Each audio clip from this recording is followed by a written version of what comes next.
What's the strangest reason you had to explain to the cops? It was a sunny Saturday afternoon, and I was chilling in my backyard, enjoying my favorite hobby, collecting and painting pet rocks. Yes, you heard that right. Pet rocks. I had a whole crew of them, each with its own personality. There was Rocky Balboa, Sir Pebblesworth, and even a tiny one I named Boulder Dash. Now, I know what you're thinking.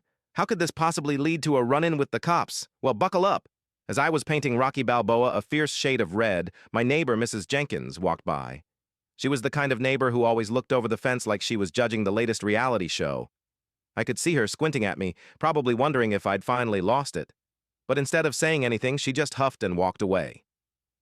Fast forward a couple of hours, and I'm in the zone, fully immersed in my rock art. Suddenly, I hear sirens blaring. My heart drops. I think, what could I possibly have done?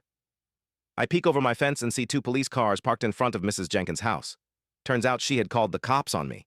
Apparently, she thought I was involved in some sort of bizarre drug operation because I was talking to my rocks.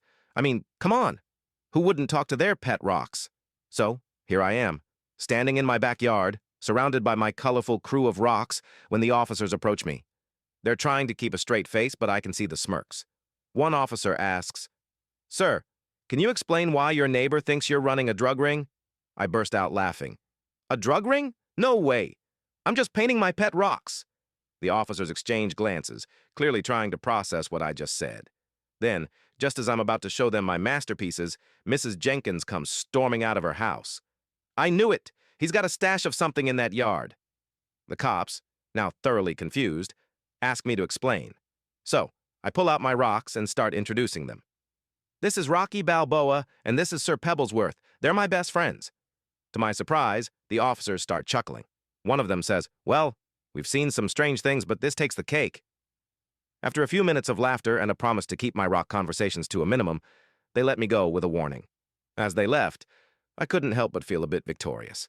I mean, who else can say they got questioned by the cops over pet rocks? So, the moral of the story? Always be careful who you talk to in your backyard, especially if they're judging your hobbies.